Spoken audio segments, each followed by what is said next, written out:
Aujourd'hui, le 27 octobre 2014, et j'ai l'habitude de vous témoigner aussi souvent que je le peux de guérisons miraculeuses ou de miracles que je vois Dieu faire dans ma vie ou dans celle de personnes qui m'entourent.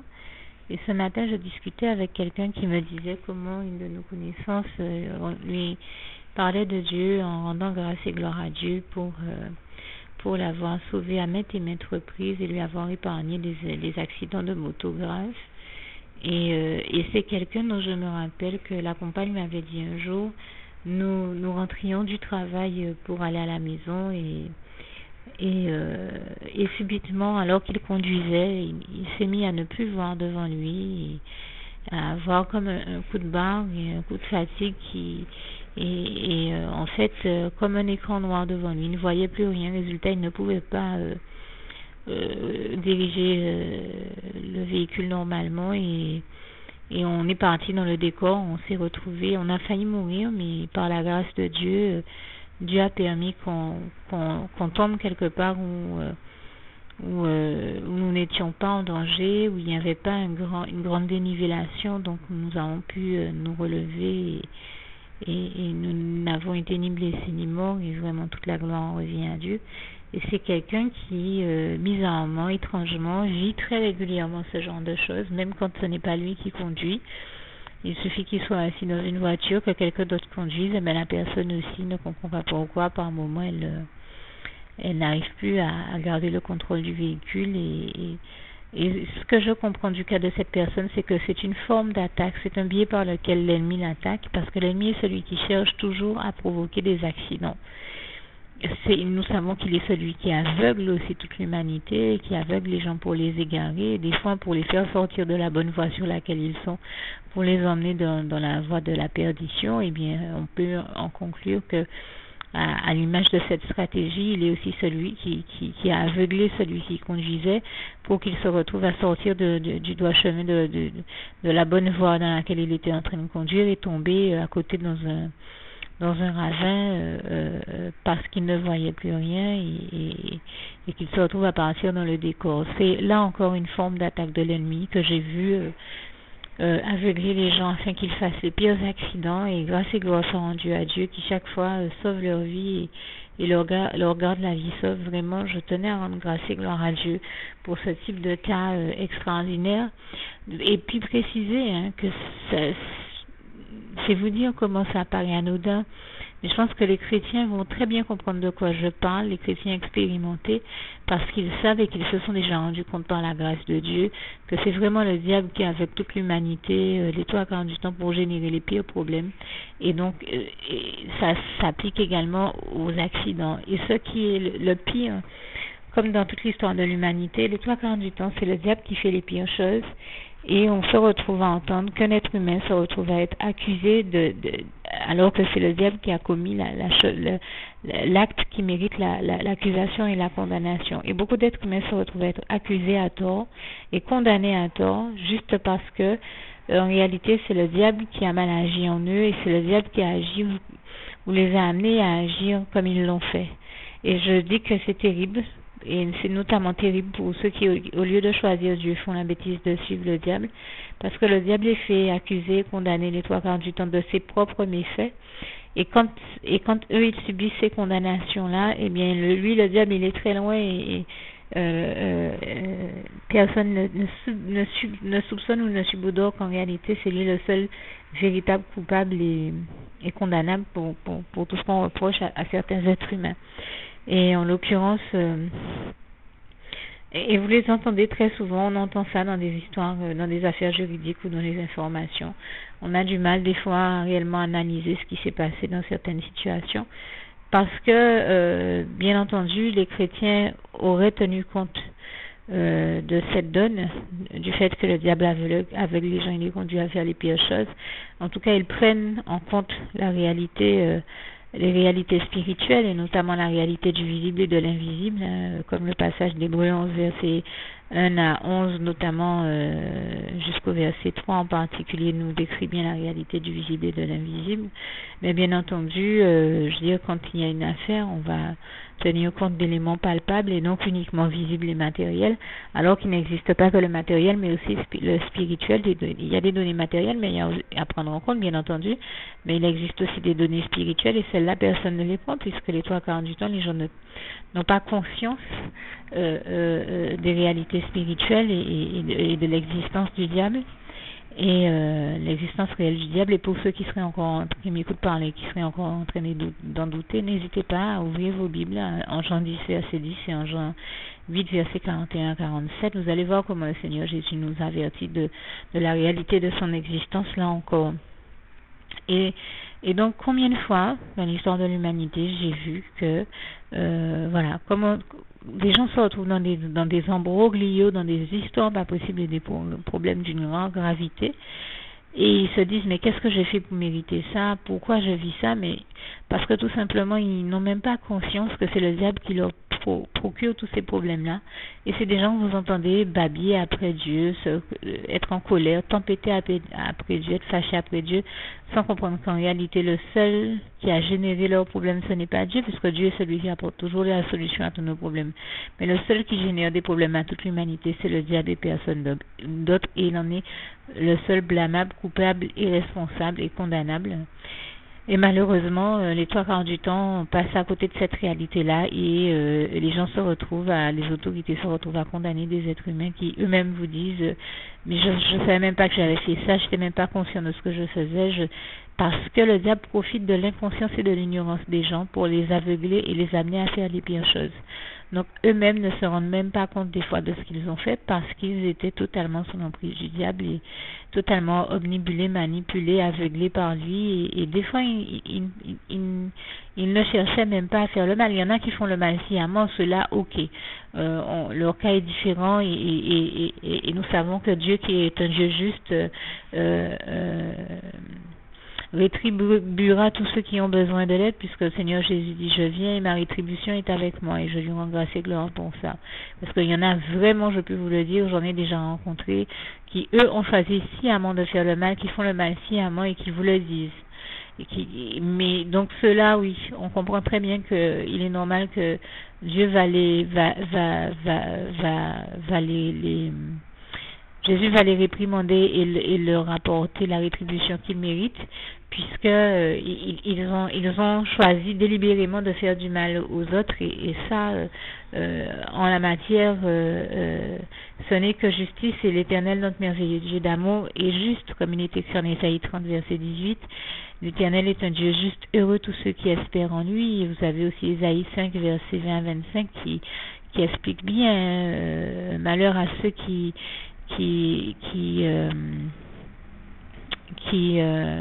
font passer le mal pour le bien et le bien pour le mal. Donc, et ces personnes-là s'amusent et jouent à ce jeu-là les 3/4 du temps.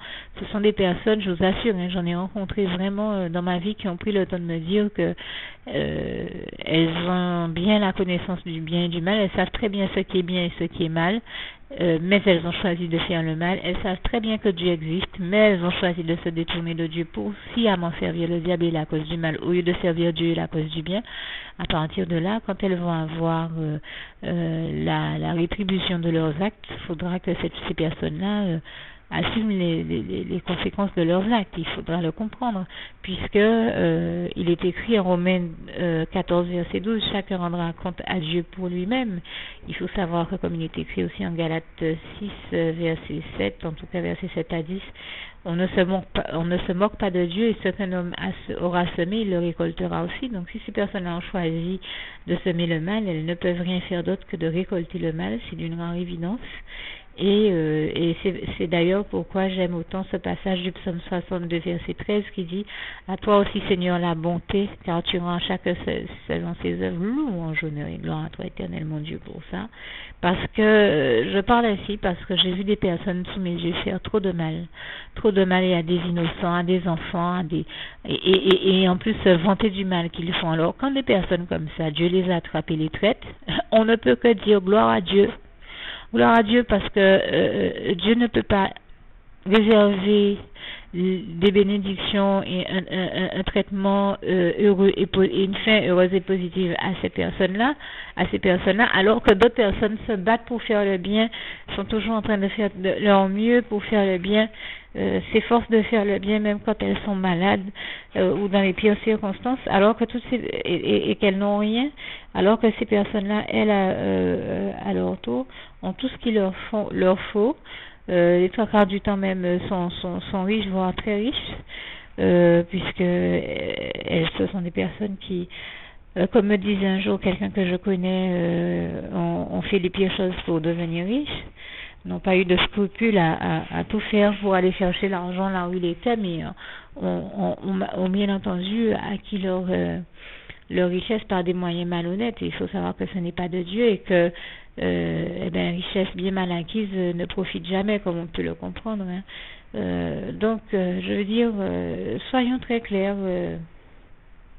tout ça n'est pas de Dieu, et Dieu, je le dis encore, rétribuera tous ceux qui font le mal et qui ont choisi de sciemment servir le diable. D'autant que, en dehors de la question des accidents, j'ai aussi entendu des personnes me témoigner vraiment de comment Dieu les a en effet bénis avec des guérisons miraculeuses. Mais quand on observe bien les événements, on se retrouve à découvrir que même leur maladie ou leur mauvais état de santé ne provenait de rien d'autre qu'une attaque du diable là encore, puisque je pense notamment à au moins 2 personnes que j'ai rencontrées, et Dieu m'a permis d'en rencontrer beaucoup, avec des cas différents les uns des autres, mais chaque fois un point commun. Celui qui permettait de découvrir que ces personnes-là n'avaient rien fait d'autre que de servir, que de subir des attaques de l'ennemi et de ses serviteurs et servantes qui les avaient entraînés dans les souffrances où ils se retrouvaient, que ce soit sur des questions de santé ou autres. Et ce matin encore, je parlais avec quelqu'un qui me racontait comment un jour, en étant assis à la terrasse d'un restaurant, ils ont vu arriver un voyou qui ne les connaissait même pas et qui était totalement sous l'emprise du diable et qui est allé chercher une grosse roche et qui s'en est pris à eux, qui cherchait à envoyer cette roche-là sur eux. Et bien sûr, on peut très bien comprendre que ce voyou était sous l'emprise du diable. Et que par bonheur, Dieu a mis au cœur du propriétaire du restaurant d'aller chasser ce voyou. Mais la personne qui me racontait ça ce matin me disait que quelque temps après, elle a aussi vu un autre voyou qui avait pris un bâton et un gros bâton, et qui avec le bâton frappait toutes les voitures qu'il y avait dans la rue pour les dégrader. Toutes ces personnes-là n'agissent que sous l'emprise du diable, puisque comme Jean 10, verset 10 nous le précise, le diable ne vient que pour détruire. Donc nous savons que c'est lui qui agit à travers ces personnes-là. Je ne vois pas en quoi quelqu'un qui aurait une raison saine se mettrait à détruire toutes les voitures d'une même rue. Et cette histoire de roche là qu'on a essayé d'envoyer sur ces personnes-là, je l'ai moi-même vécu, puisque j'ai eu à vous témoigner que un jour j'étais en voiture avec un frère et alors que nous roulions à un moment où on ne s'y attendait pas, on a vu qu'une roche nous avait été envoyée comme pour faire la voie. C'est-à-dire que la seule manière de l'éviter aurait été que la voiture se déporte sur le côté, ce qui nous aurait fait faire un accident. Donc on a compris que le diable a cherché à provoquer un accident, à nous amener à faire un accident. Mais par la grâce de Dieu, Dieu ayant vu ce que l'ennemi était en train de fomenter contre nous, et on peut supposer, mais je vous parlais de réalité du visible et de l'invisible, même si nous n'avons pas vu, on peut supposer qu'il y avait un vrai combat spirituel autour de nous entre les anges de Dieu et les anges du diable, les anges du mal. Parce que une fois que cette roche a été envoyée sur nous et que nous avons vu le projectile, que nous avons pu la voir, le temps pendant lequel le frère a pensé à déporter la voiture sur le côté, lui avait déjà envoyé, je lui rends grâce et gloire, l'un de ses anges dévié la trajectoire de la roche, ce qui fait que la roche n'a pas pu nous atteindre et que nous n'avons pas eu à nous déporter. Et grâce et gloire sont rendues à Dieu, parce que si nous avions fait le malheur de nous déporter sur le côté, nous aurions fait un accident. Et c'était ce que cherchait à provoquer l'ennemi. Mais toute la gloire en revient à Dieu, à Jésus-Christ, à son Saint-Esprit, qui nous a évité le pire, qui nous a évité d'avoir à faire un accident ce jour-là. Je lui rends ici grâce et gloire. Et pour continuer également et dire comment l'ennemi cherche toujours à provoquer les pires choses, eh bien, par rapport à ce que me racontait cette personne qu'elle a vécu à la terrasse d'un restaurant, nous aussi, un jour, nous nous sommes retrouvés dans un restaurant. Nous avions beaucoup travaillé au sein d'une association et notre réunion de travail était intense. Et comme nous n'avions pas pu dîner à l'issue de à l'issue de cette réunion, je crois que c'est le vice-président de l'association qui a proposé que nous allions tous dîner à la terrasse d'un restaurant et nous avions déjà passé la commande. Je crois que j'ai dû être celle qui était allée passer la commande. Et le temps de la passer, eh bien, j'ai discuté avec la personne qui récupérait les commandes et qui était donc au comptoir. Et pendant que nous attendions nos commandes, quelques minutes après, on a vu rentrer un individu qu'on sentait être soit ivre, soit drogué, en tout cas sous l'emprise de l'ennemi, et qui s'en est pris à lui, mais vraiment sans raison sous nos yeux, et qui s'est mis à l'invectiver, et qui cherchait à le battre, à lui donner des coups.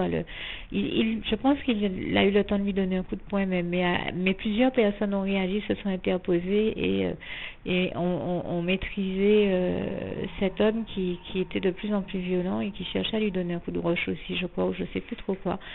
C'est pour ça que je vous parle de ces divers cas qui se ressemblent les uns les autres.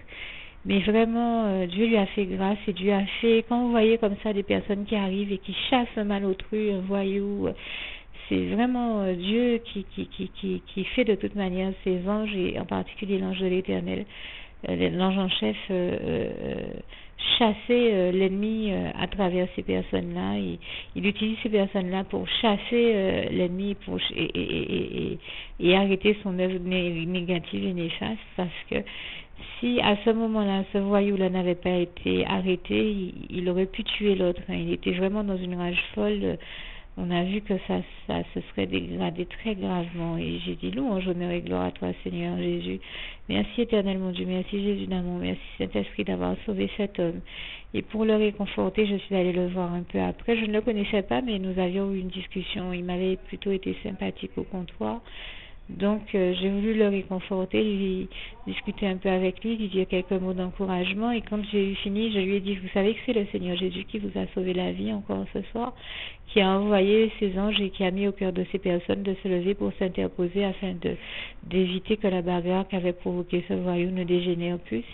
Jésus a vraiment voulu vous sauver la vie. Il m'a regardé, il m'a dit, madame, je sais vraiment que vous me dites la vérité et que le Seigneur Jésus est celui qui m'a encore sauvé ce soir, parce que ce n'est pas la première fois qu'il me sauve la vie et que je me retrouve dans des circonstances comme ça où je me fais attaquer sans comprendre pourquoi ni comment ni sans raison. Hein. Et je peux vous le dire, c'est l'occasion encore pour moi de préciser que le diable attaque des gens sans raison, sans nécessairement qu'il y ait une raison particulière, tout simplement parce qu'il est dans une haine contre les enfants de Dieu. Et j'ai dit, ah oui, mais comment savez-vous? Donc pour revenir sur le cas de celui qui travaille au restaurant avec qui je discutais, mais comment savez-vous que c'est le Seigneur Jésus qui vous a sauvé? Il m'a dit, madame, permettez-moi, regardez, je lève mon t-shirt, je vous montre. Un jour, je me suis fait attaquer comme ça, je n'avais rien fait, je n'avais aucun problème avec la personne qui a choisi j'avais un tien. Ça peut être un cas un peu difficile à entendre, donc âme sensible, s'abstenir. Si vous savez que vous êtes sensible, n'écoutez pas la suite de ce que je vais dire, parce que je sais que ça peut choquer certaines personnes. Maintenant que je l'ai dit, que je vous ai laissé quelques minutes, quelques secondes, le temps de réagir et d'interrompre cet enregistrement si vous savez sensible, je raconte donc la fin de cette histoire. Il m'a dit, madame, quelqu'un à qui je n'avais rien fait s'en est pris à moi un jour et m'a tiré une balle dessus. Eh bien, cette balle a traversé mon corps, mais elle n'a pas pu me tuer parce que le Seigneur Jésus avait étendu la main sur moi. et qu'il avait choisi de me sauver la vie. Déjà une première fois, c'est comme ça que je sais que c'est lui qui vient encore de me sauver la vie et je lui rends grâce et gloire. Et cet homme est allé jusqu'à prendre mon doigt et le mettre dans le trou où cette balle avait traversé son corps. Et il m'a dit, Madame, regardez en plus où précisément cette balle, où cette balle était située, par où elle a traversé mon corps. Rappelez-vous que sur la croix, le Seigneur Jésus avait des blessures au flanc. Eh bien, le diable n'a rien trouvé de mieux à faire que de faire cette personne me tirer dessus, mais au flanc, c'est-à-dire au niveau de l'endroit où Jésus avait été blessé. Et ce que nous pouvons comprendre dans ces cas-là, c'est qu'en fait, il attaque l'humanité, il y inflige les pires souffrances, et en particulier aux enfants de Dieu, parce qu'en fait, à travers les enfants de Dieu, il voit Jésus, il voit son Saint-Esprit, donc il cherche à perpétrer ou à reperpétrer les mêmes actes qu'il avait déjà perpétrés sur Jésus. Il cherche à les refaire sur nous. C'est vous dire comment le diable est un obsédé, est un malade mental, c'est un fou, je le dis encore, il est réellement fou. Ça lui a pas suffi ce qu'il a infligé à Jésus sur la croix, il cherche encore à l'infliger aux autres enfants de Dieu. C'est vous dire comment il est dingue, il est réellement fou. Comment est-ce que quelqu'un qui n'a rien fait, on va en face de la personne, on lui tire dessus et on lui tire pas dessus n'importe où, on le vise là où on sait qu'on avait déjà visé Jésus sur la croix. Vous voyez un peu comment il est malade le diable et comment il fait les gens faire n'importe quoi. C'est quand même terrible et grave son comportement, c'est inacceptable. Et nous attendons avec impatience, nous chrétiens, le moment que décrit le passage de Romains 16 verset 20, que personnellement je trouve jubilatoire et je pense que je ne suis pas la seule, et qui nous dit où le Seigneur Jésus nous invite à tenir bon, sachant que Dieu écrasera bientôt Satan sous nos pieds, j'ai envie de dire comme un vulgaire ravé qu'il est.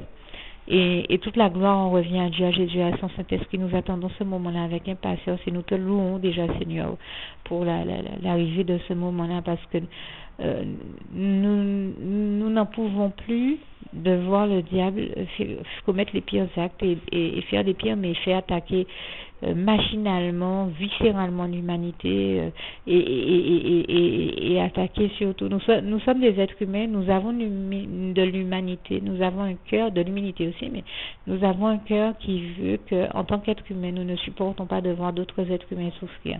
Et si encore c'était souffrir à la limite parce qu'il y avait une raison pour ça, on comprendrait.